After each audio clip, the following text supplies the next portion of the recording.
Good evening, ladies and gentlemen. Thank you very much for coming. My name, for those of you who don't know me, is Matthew Hilton. I'm the Vice Principal for Humanities and Social Sciences. Welcome to Queen Mary, to our visitors. And let me say, it gives me great pleasure tonight to introduce the inaugural lecture of Galin Tihanov. Whilst we're here to enjoy the inaugural, it's also a very nice moment for Queen Mary, because this is part of a larger development in the promotion of comparative literature that has been taking place for some time. A few years ago, Rüdiger Gerner suggested to Queen Mary to establish a chair in comparative literature. And we were delighted that the first ever distinguished visiting professor in the humanities at Queen Mary, Professor George Steiner, allowed and welcomed us to name the chair after him.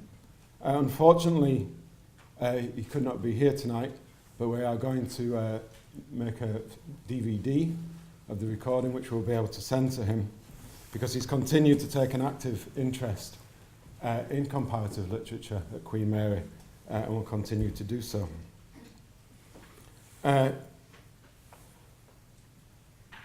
Galin was the first appointment to the George Steiner Chair on the 1st of September 2011. We managed to entice him from the University of Manchester, and since then he's come and played the leading role in comparative literature here. He established a PhD programme straight away in 2012, bringing students from many countries around the world. And he's also committed and set the department on a path committed to world literature, in addition to comparative literature, that extends the focus beyond the Western canon as such and into new literatures, particularly in China and other countries such as India. And he's done much work to increase the international standing of Queen Mary and what we're doing here with comparative literature. I'm now going to hand over to David Duff, who will introduce and reflect on some of the more on the academic merits of Galin. David himself joined Queen Mary in January 2016 as Professor of Romanticism after teaching for many years at the University of Aberdeen. He's held various visiting positions around the world, including visiting professor at the College of William and Mary in Williamsburg, Virginia. And since moving to London, he's done much to set up, in particular, the London-Paris Romanticism Seminar, a collaboration with other parts of the University of London and a number of French institutions, including the Sorbonne. His own research is on British Romanticism, but exploring also its connections with German Romanticism. His monograph, Romanticism and the Uses of Genre, published by Oxford University Press, won the 2010 Book Award of the European Society for the Study of English, and he's also edited the very influential Modern Genre Theory.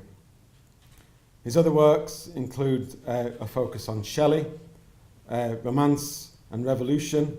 His first book, published in the prestigious Cambridge Studies in Romanticism series, was about the influence on the French Revolution on Shelley. He's currently just finished editing the Oxford Handbook of British Romanticism and is currently working on the Oxford Anthology of Romanticism. I'll now hand over to David Duff to introduce Galin.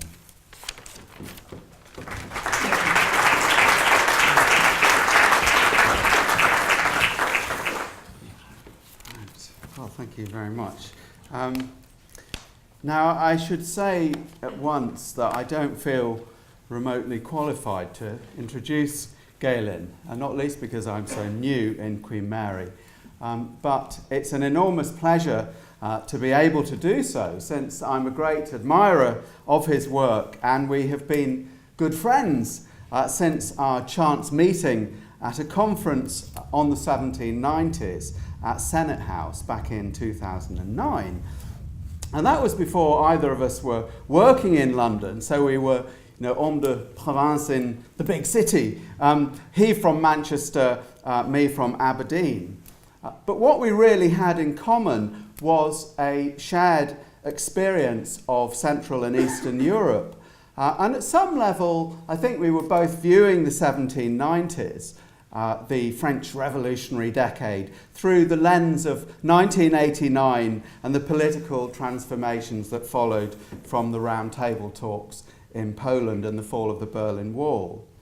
But the affinity was more personal than that. And having lived in Poland for 3 years, soon after that great transition, I immediately recognised in Galin a type that I'd come to know and love, the erudite, cosmopolitan, passionate, ironic Eastern European or Central European intellectual who drinks vodka and tea at the same time, 2 separate glasses but never a cup, who talks politics, literature and the price of bananas in the same breath, and is completely unembarrassed about asking you how much you earn.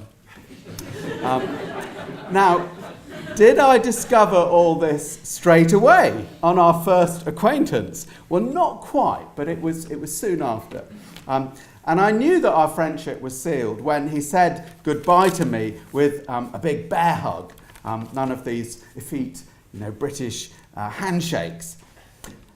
Now, I soon learned other things about Galin too, and I started reading his work, though only a portion of it, I fear, because some of it is written in languages that I don't understand, such as Russian or his native Bulgarian. But where our intellectual interests really converge is in the area of literary theory, in particular Russian formalism and its legacy, a topic on which I'm an amateur enthusiast and Galin is a world expert, having written brilliant articles on such topics as the politics of defamiliarization, Shklovsky's Ostranenia, the theatre theory of Gustav Speth, who Galin introduced me to. Now, Galin's list of publications is formidable, and it spans work on German, Russian, French, Central European, intellectual and cultural history, on comparative literature, of course, and on cultural and literary theory. His first monograph in English was about Lukács and Bakhtin, entitled The Master and the Slave. I'm not sure which is which, but I do know which one is the Slav. And that's a joke, by the way. And he's co-edited 2 other books on the Bakhtin circle, as well as an authoritative history of Russian literary theory and criticism from the Soviet age onwards, which won the F.N. Etkin Prize for Best Book on Russian Culture in 2012, one of many awards and distinctions that Galin has received. To mention just a few of them, he is honorary president of the International Comparative Literature Association's Committee on Literary Theory. He's been in that role for, I think, nearly 10 years. He's an elected member of the prestigious Academia Europa, the European equivalent of the Royal Society, minus the royal patronage, which it seems to manage very well without. It's not only, though, in Europe that his eminence is recognised. He's also honorary advisor to the Institute for Foreign Literatures at the Chinese Academy of Social Science and a member of the advisory board of the Institute for World Literature at Harvard. He sits on the editorial board of no fewer than 16 journals spanning the UK, the US, Germany, Austria, South Korea, China, Brazil, Russia, Slovenia, and Bulgaria. He's held visiting appointments too at universities across the world, including Yale, St. Gallen, Sao Paulo, Peking, Seoul, and Moscow, and research fellowships at, among others, the Humboldt Foundation in Berlin and the Collegium Budapest. Galin served on the sub-panel for European Studies in the 2008 RAE, and he lived to tell the tale. And he's also an international member on numerous funding bodies such as the European Research Council and the Deutsche Forschungsgemeinschaft. He's in the unusual, in fact, eyebrow-raising position of having a doctorate both from Sophia University, where he began his studies, and the University of Oxford. And careful fact-checking reveals that they were on completely different topics. Now, this very selective list of professional achievements and publications gives some indication, I hope, of his remarkable intellectual and professional range, and of the truly cosmopolitan and global spirit in which he pursues his vocation as a scholar of comparative literature and thought. Now, in the area I know best, literary theory, I can't think of anyone since René Wellek who is able to bridge, in quite the way that Galin does, the different theoretical traditions of Western, Central and Eastern Europe, and able also to explain in commanding detail the historical and biographical contexts, often fraught with political danger and personal risk, out of which so much literary theory has emerged. So I can't think of a more fitting incumbent of the George Steiner Chair in Comparative Literature. It was an inspired decision of this university to create the chair, and a second inspired decision to appoint Galin to it. So please join me in welcoming Galin to inaugurate both the chair itself and Galin's occupation of it with a lecture entitled World Literature as a Construct, Spaces of Dissent.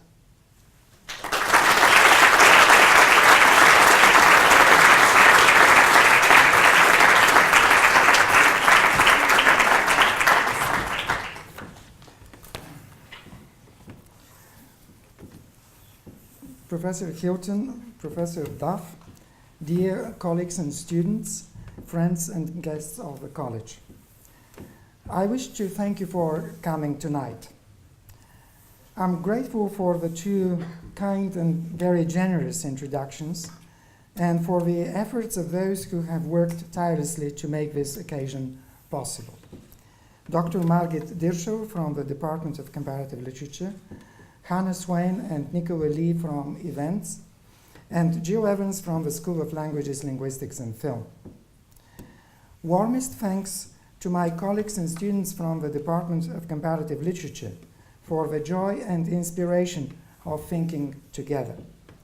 To successive deans and heads of school, Professors Morak Shiak, Matthew Hilton, Rüdiger Görner, David Adger, and Adrian Armstrong, for their support for my own work and for comparative literature at Queen Mary.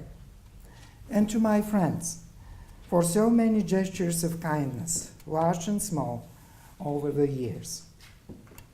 This lecture on world literature is for Adelina, a lover and scholar of literature who means the world to me. Modern thinking about world literature begins at a time when Western literary scholarship feasts on the sunset splendor of literary theory. Structuralism and semiotics are still flourishing. Post-structuralism and deconstruction are making their first sobering appearance. It is at this moment of frenzy and seemingly endless trust in theory that George Steiner, a courageously conservative voice at the time, chooses to reflect on the gifts and anxieties of translation. In a sense, ever since Steiner, those working on world literature have been returning to his defining questions. How do we make sense of Babel? And what is at stake when translation is placed at the core of thinking about literature? Tonight, I want to talk about the prevalent Anglo-Saxon discourse of world literature that has been with us since the start of the 21st century. This discourse is liberal in the sense that it believes literature to be part of a world market which makes its goods accessible to readers who are free to choose what they like and as much as they like. As most liberal discourses, it rarely acknowledges or reflects on its premises. For the exponents of this discourse, world literature has become a natural force for good. More and easy access to other cultures, a swifter transfer of values, more freedom for the reader to compare beyond the cumbersome weight of historical contexts, an uncontested license to pick and mix, to appropriate in parts and fragments. What I wish to suggest in this lecture is that world literature is perhaps better understood as a historically changing construct, produced at any one time through a number of competing discourses, which attempt to narrate the history of world literature, either continuously or discontinuously, and to locate it vis-a-vis time, space, and language. Grasping the status of something as a construct is the first necessary step towards denaturalizing it and opening up spaces of dissent and revision away from currently prevalent judgment. My starting point is a concrete grid that should assist in this effort of locating world literature as a discursive construct assembled around a number of axes.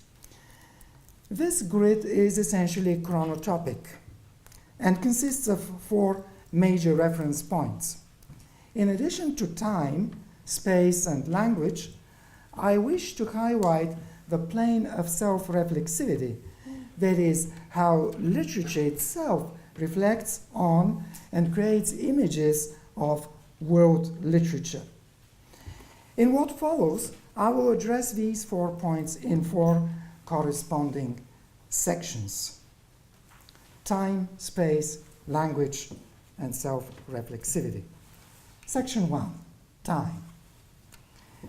In examining how literature is assembled around the axis of time, we are bound to ask the question whether world literature ought to be understood first as an offspring of globalization and transnationalism, or rather, second, as having always been there, or a third option, as an emphatically pre-modern phenomenon that dwindles away with the arrival of the nation-state and national cultures. The second and third scenarios are especially important as they present an alternative to the prevalent view of world literature as pegged to globalization and transnationalism. Let me dwell on these 2 dissenting scenarios in closer detail. A key exponent of the first one, according to which world literature, rather than being an offspring of globalization, has always existed, is Franco Moretti, who, as we know, believes that the 18th century was a line of demarcation in the history of world literature, for it was then that an international book market began to accelerate the travel of texts and of norms of innovation. The difference between these 2 stages, pre- and post-18th century, is so unbridgeable that Moretti reaches for 2 different methodological toolkits to explore these stages. The first one he hopes to understand by employing evolutionary biology, relying on a key text written as early as the early 1940s. The second one he reflects upon with the help of Immanuel Wallerstein's world systems theory.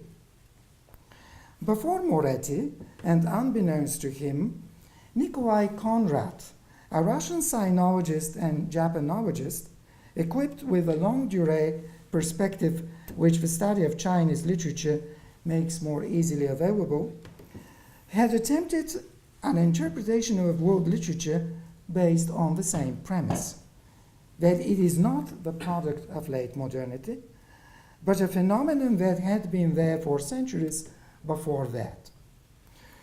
Conrad essayed to understand the evolution of world literature by looking at how paradigmatic aesthetic formations travel around the globe, thus binding it together.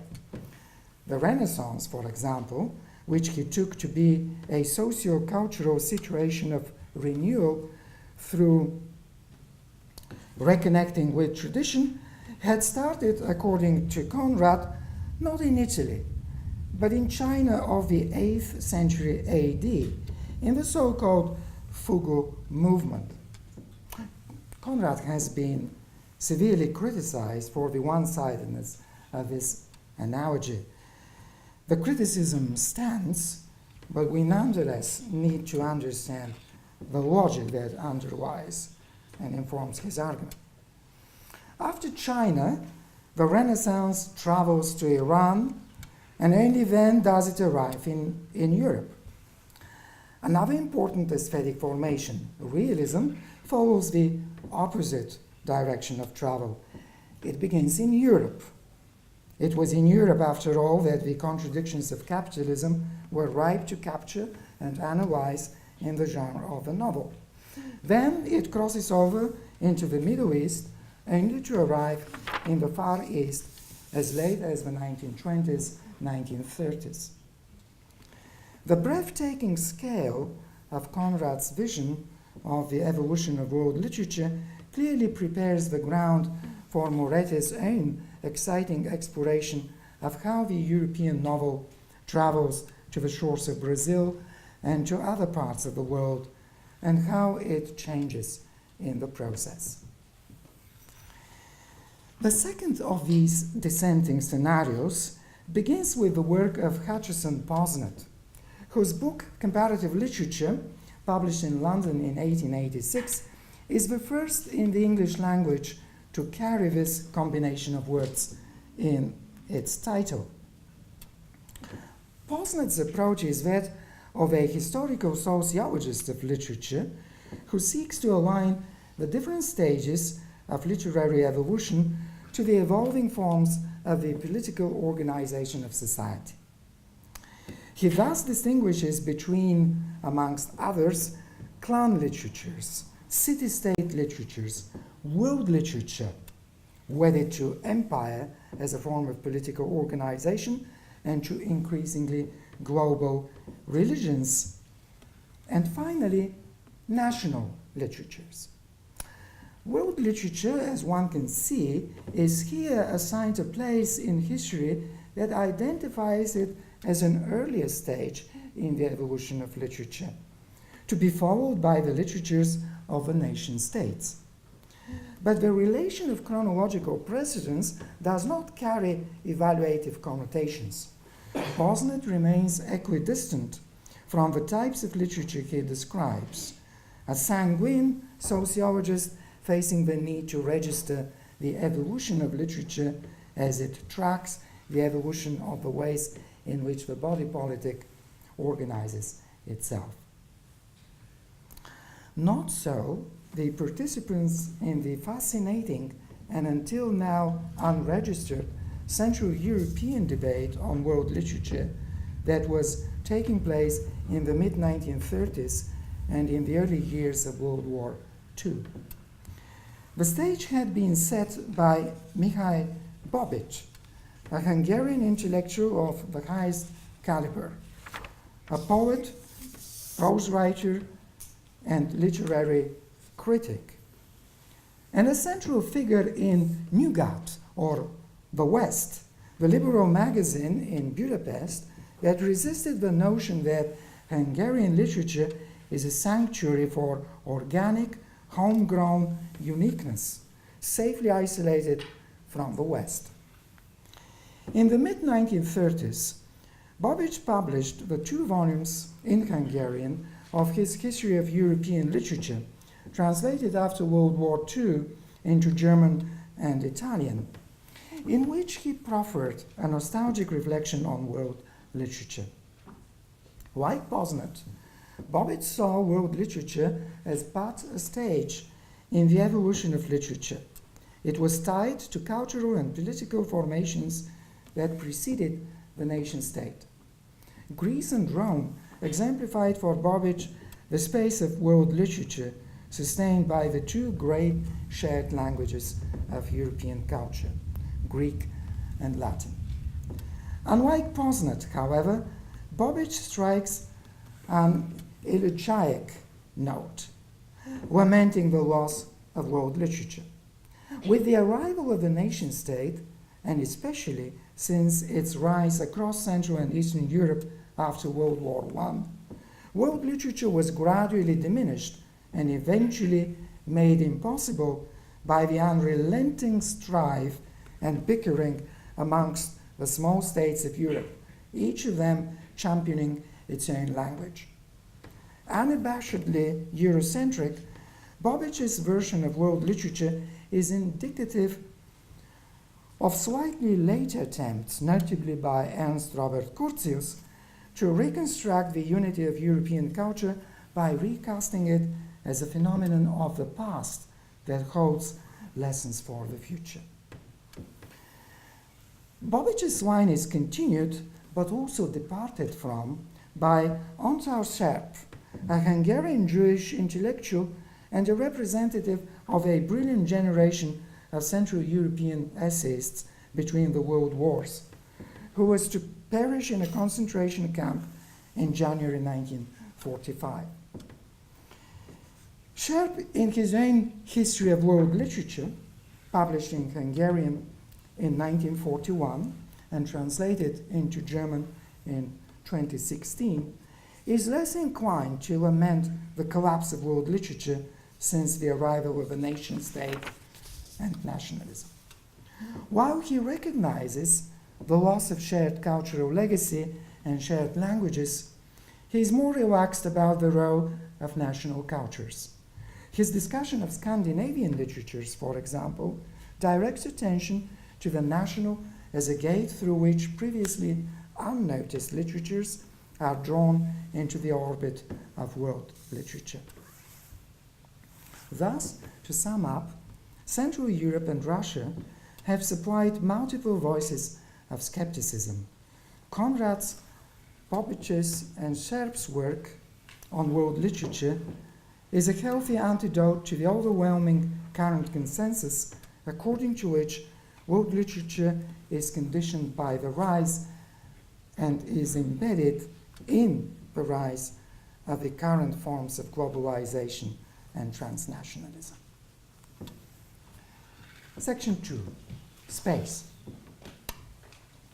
We must acknowledge that the current discourse of world literature operates through two suggestive but opaque metaphors: world and circulation. What does world mean in world literature? Is it a merely descriptive word, or one, as Peng Che has put it, acquiring a normative sense? And what does it mean for texts to circulate? Does circulation suggest a particular spatial arrangement and a particular way of thinking about literature that insists on the speed of transmission, on its uncumbered progression, and on removing, by implication, the barriers that would hold this circulation? The analogy to capital following the path of least resistance is hard to avoid. In the case of world literature, this accelerated flow is underpinned by multiple recontextualizations of the text, but also by its decontextualization. If so, is circulation a specific image of communication that is wedded to a particular liberal regime of production and consumption of literature? The need to think about world literature by considering aspects of both its production and consumption was spelled out as early as 1848 in the famous passage on world literature in Marx and Engels' Communist Manifesto. And this need remains valid to date.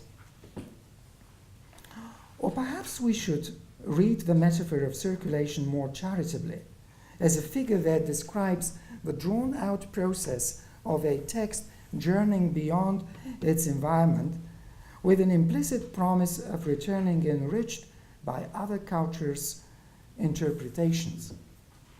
This hermeneutic circle does, however, depend on restoring a notion of origin, something that would go against the liberal assumptions of a prevalent Anglo-Saxon discourse of world literature, by reinstating the importance of national literatures and re-essentializing particular cultural contexts. The notion of space can and must be further complicated and dehomogenized by taking into account what I would call the zonality of world literature. It is vital to recognize that, historically speaking, world literature was sustained by exchanges in specific cultural zones rather than through a global circulation of texts. This process carries uncertainties and is not always symmetrical. Before the 1870s, for example, it would make very little sense to talk about world literature with reference to Chinese-European exchanges, and even with reference to European-Indian exchanges about a century before that. The first mention of Goethe in Chinese does not occur until 1878, and Shakespeare begins to be properly translated only in the early 20th century, even though Europeans had been appropriating Chinese literature since the 16th century. In other words, until the late 19th or early 20th century, there is no proper literary interaction between China and Europe, only one-sided traffic from China to Europe. But it would, on the other hand, make complete sense to talk about world literature as a process of interaction between literatures in particular multilingual zones, for example, India and the Persian and Arab world, that had for centuries been in close cultural contact. Zonality is an idea that goes back to the Slovak comparatist Dionys Durishin, but he still believed, largely because he worked predominantly with European material, that these zones somehow correspond to families of literatures based on more or less homogeneous families of languages. For example, Slavic literatures, Scandinavian literatures, and so on. It seems to me that this notion needs to be extended further to enable us to track interaction between literatures on a wider scale, where the zone of interaction is not determined by linguistic similarity and is often circumscribed by the spread of shared religions. With the emergence of English as a global language, this notion of zonality has not lost ground. In Central and Eastern Europe, for example, whether you are a Polish writer writing in Polish, a Slavonic language, a Hungarian writer writing in Hungarian, an Uralic language, or a Romanian writer writing in Romanian, a Romance language, the ultimate stamp of aesthetic approval still comes from being translated into German. An English translation usually follows later, signaling commercial success. The crucial point, then, is this. Long before the rise of globalization, world literature has been made up not of seemingly ever-present players immersed in a seemingly panchromatic coexistence facilitated through a single global language.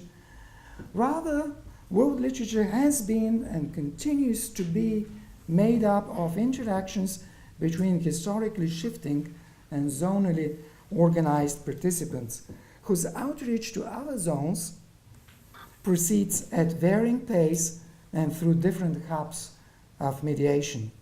To use a topical comparison, world literature has been a multi-speed aggregate, where some do more than others or sooner than others, but rarely does anyone enjoy the luxury of complete insulation.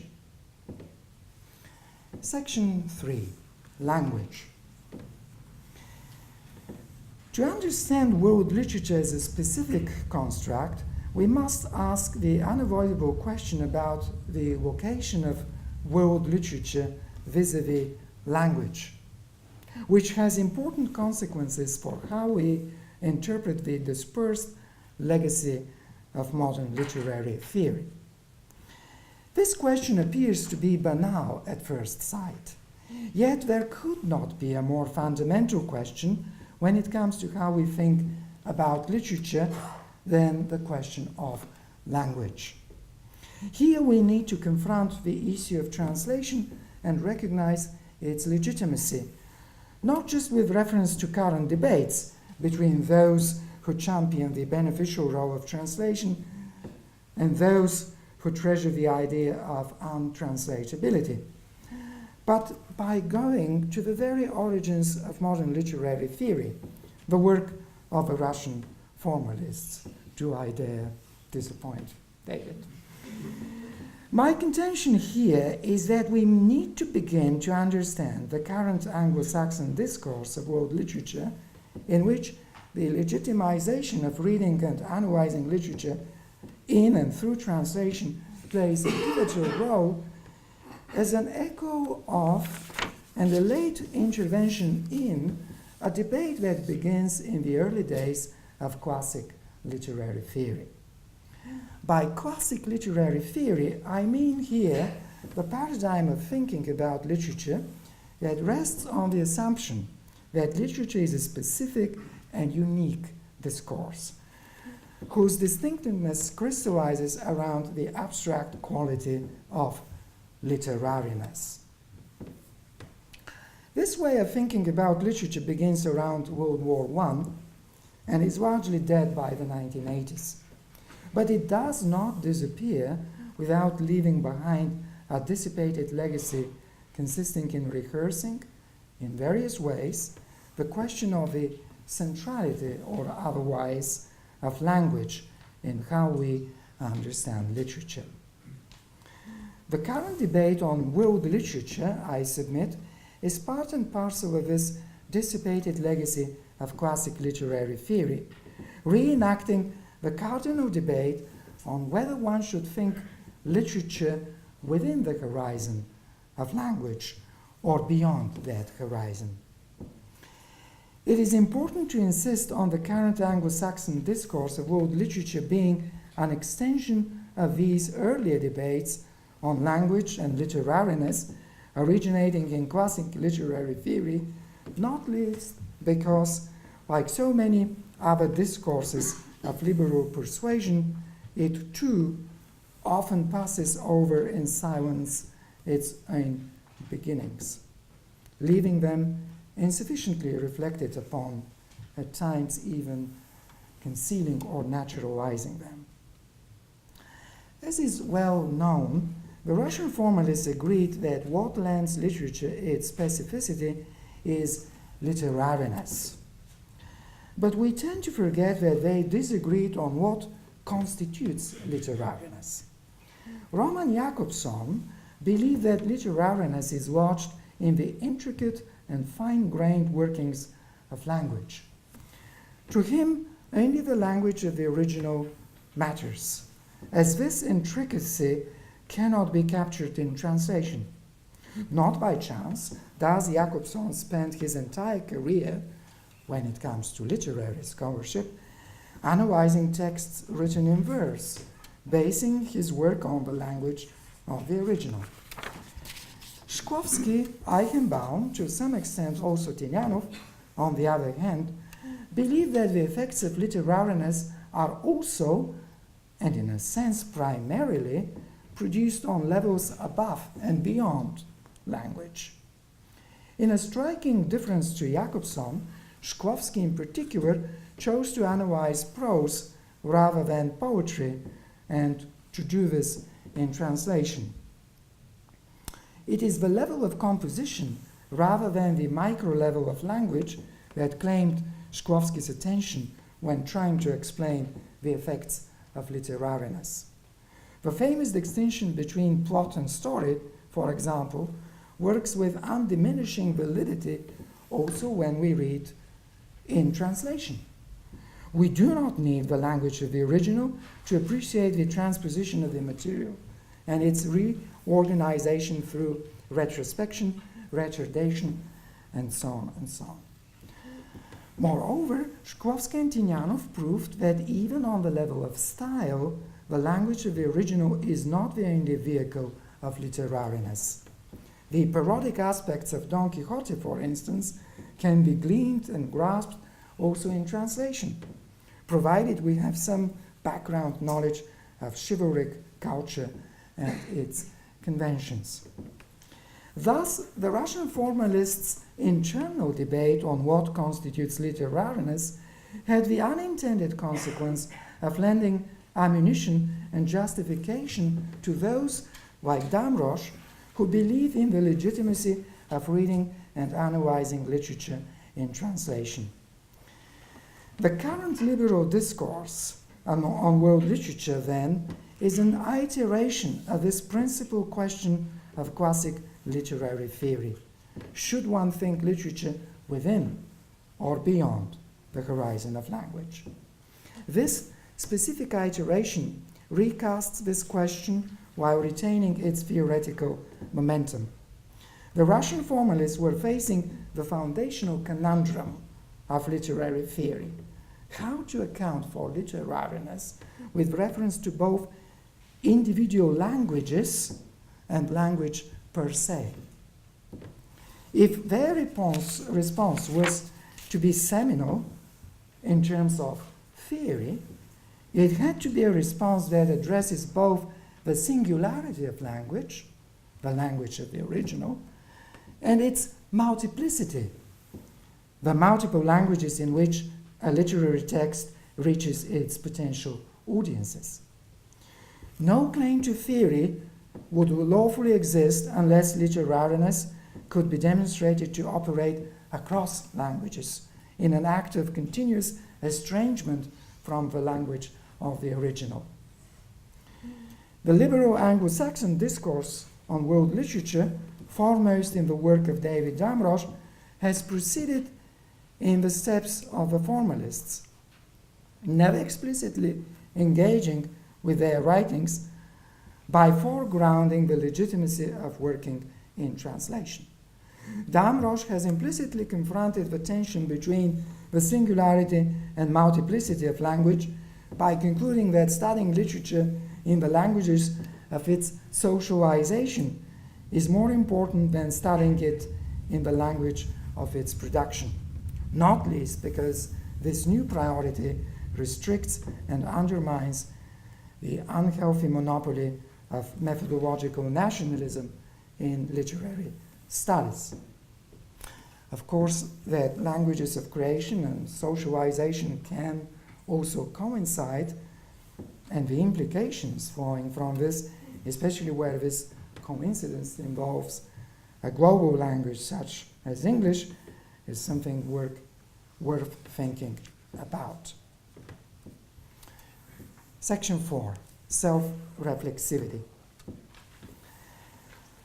A fourth dimension one must be aware of when seeking to grasp world literature as a construct is the plane of self-reflexivity.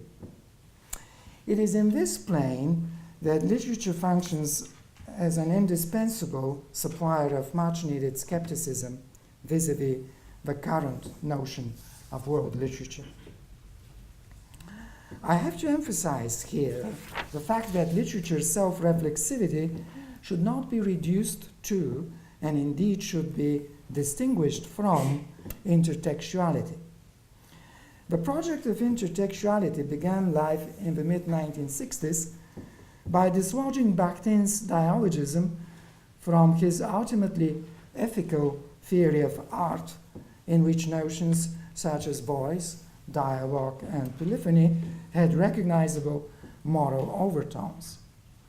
In the work of Kristeva, they were replaced by a more neutral apparatus that sought to name cases in which one literary text engages another text through allusion, quotation, repetition, or modification.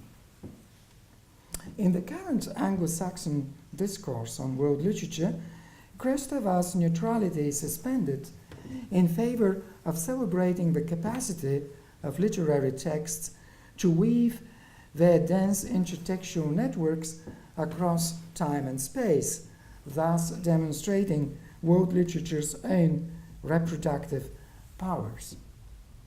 Self-reflexivity, in the way I think of it, differentiating it from intertextuality, helps us to capture a different set of phenomena. Here, literature still engages earlier texts, but it does so in order to ponder the very idea of world literature, not with triumphalist confidence in its powers of regeneration, but in the low key of skeptical reflection. The case study I offer tonight as part of this discussion of self-reflexivity involves Chinese culture and its appropriations in the West. It locates world literature on the level of individual literary texts that examine artistically the idea of world literature and construct specific images of it. In this case, as I will try to demonstrate, this examination proceeds in a somewhat mistrustful and sobering fashion, of which we need to be constantly aware. The text in point is Elias Canetti's 1930s novel Die Blendung, translated into English and domesticated in the Anglophone world as Auto da Fe, a difficult novel filled with brilliant jokes, which I miserably lacked tonight, but also with very unpalatable scenes of misogyny, abuse, and hallucination. Canetti's novel has a deeper cultural subtext that has not yet been heeded or appreciated in sufficient measure. Auto da Fe is a satire on the humanistic ideals of universalism.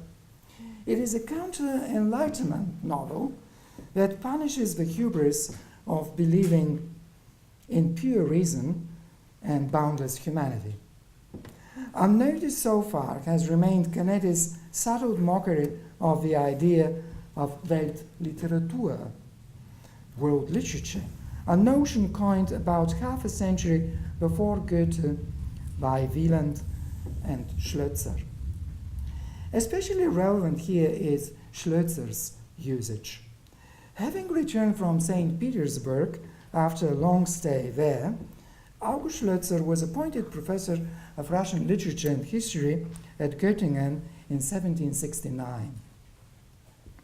It was while holding this chair that Schlözer published a work on Icelandic literature and history, in which he concluded that medieval Icelandic literature was just as important for the entire world literature, für die gesamte Weltliteratur ebenso wichtig, as, I quote, the Anglo-Saxon, Irish, Russian, Byzantine, Hebrew, Arabic, and Chinese literatures.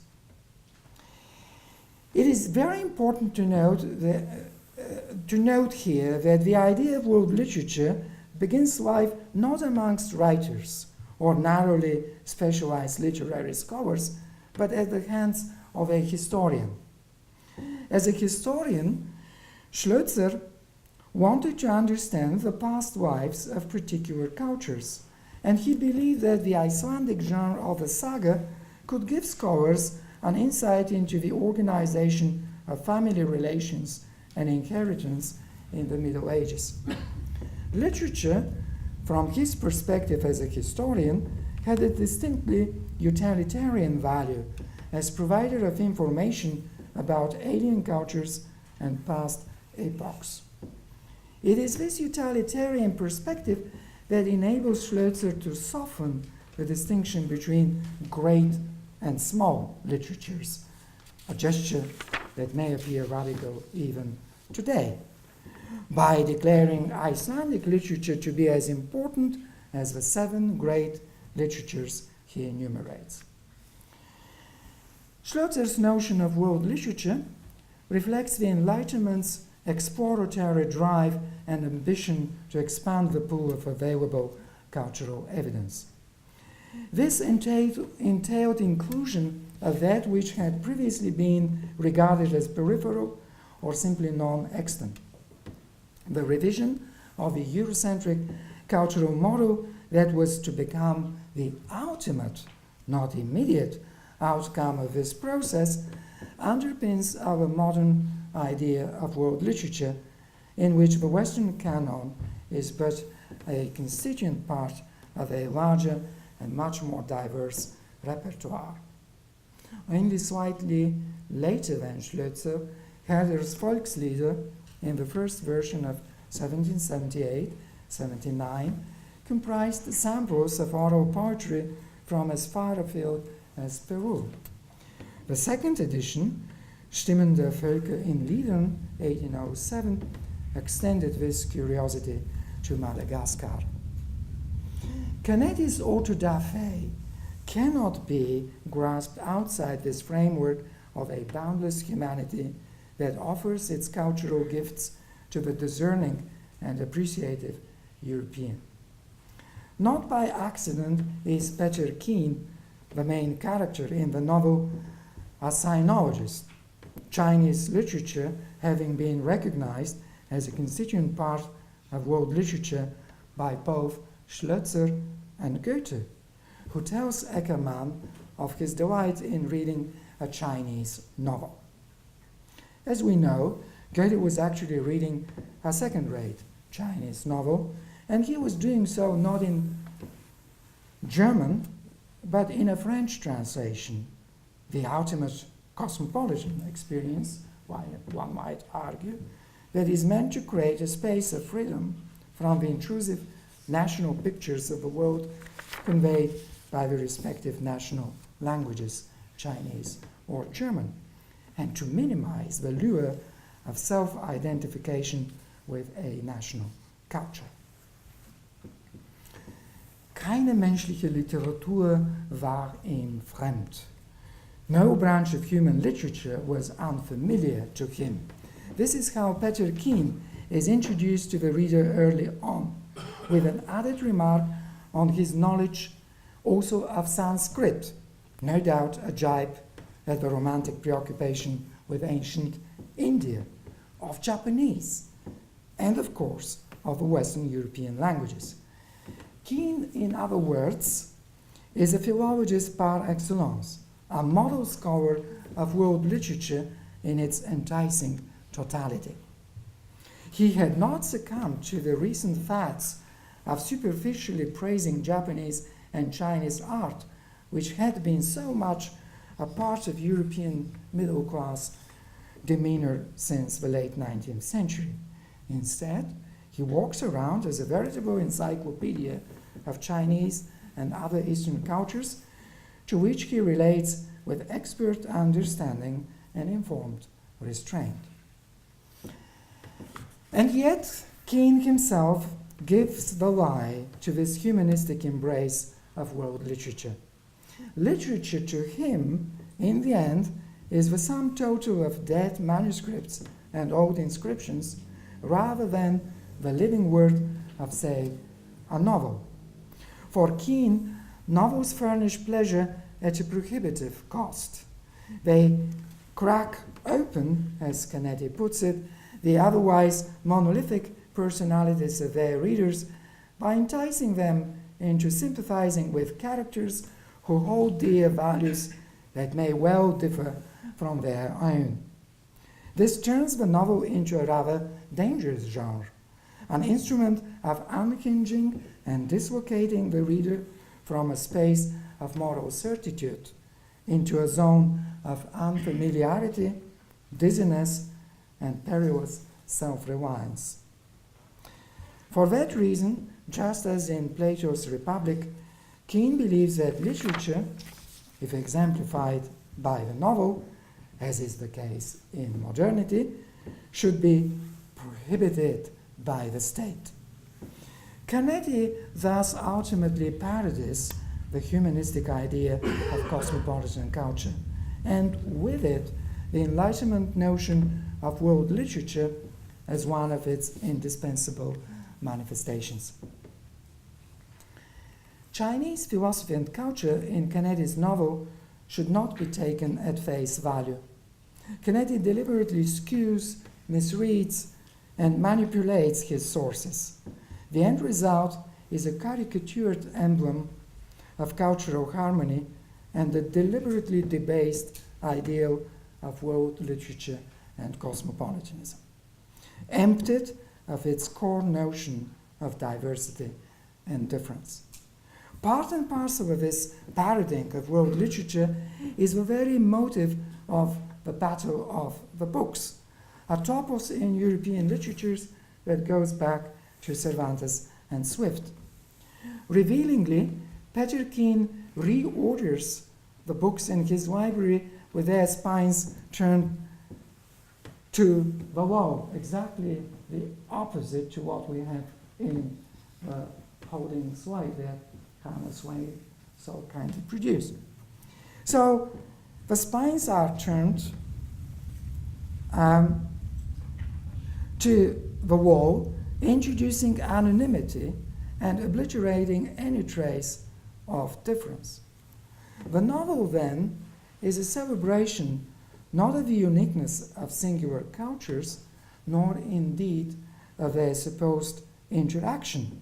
Rather, at Kennedy's hands, it is a reconfirmation of skepticism vis-à-vis the very possibility of cultural dialogue.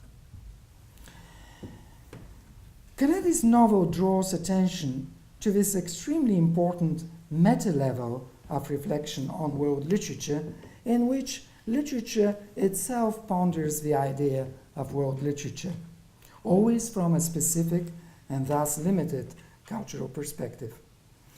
Realizing that world literature functions as a historically shifting constellation of discourses that is constructed in time and space, with social and ideological energies bubbling underneath and shaping this construct, is the first step towards denaturalizing world literature and opening up a space that would permit the work of questioning to commence.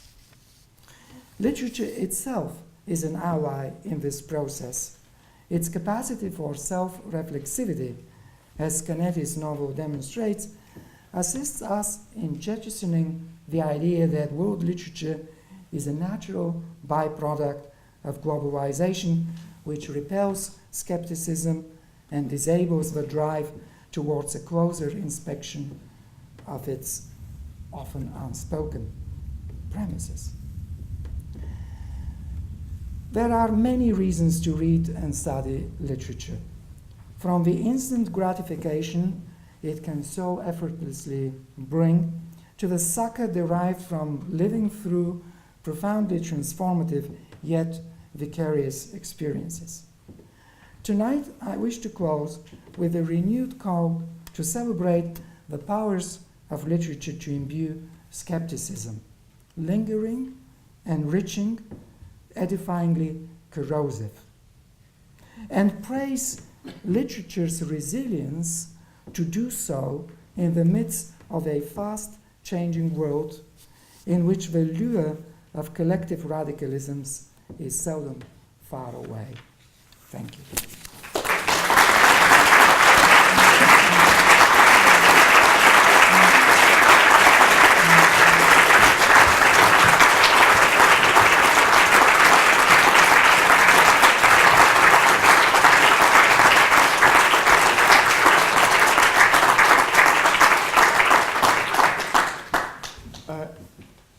I now want to invite you to share in a drink with Galin, and we can move forward there. But I think we need to reflect and to thank him for what we've just heard. First of all, on a personal level, I've had a lousy day. I've been in 8.5 hours of meetings, so to finish the day with something as stimulating and as interesting as that was absolutely fantastic. But secondly, I think it's really interesting what goes on in an inaugural. And it's, we're here to profess, to take ownership of what it is we do. And we have to step up. It's a very nerve-wracking experience. It's a very diverse audience. And we have to tackle what is our specialism and profess it in a way in which we take ownership of it and we make it understandable to a wider audience. And then there's those people who don't only tackle their specialism, but broaden it out and tackle their field. And they place it in a wider context so it speaks to as broad an audience as possible. And then I think there's another group of people who are tackling an inaugural, and that's where they take ownership of their discipline. They seek not only to show their grasp of their specialism and their field, but how they can define it all and relate it all and set out a new agenda for their discipline and their subject and their wider community. I think it's that last type of inaugural that we've heard tonight, and I think we owe Galin another round of applause. Thank you.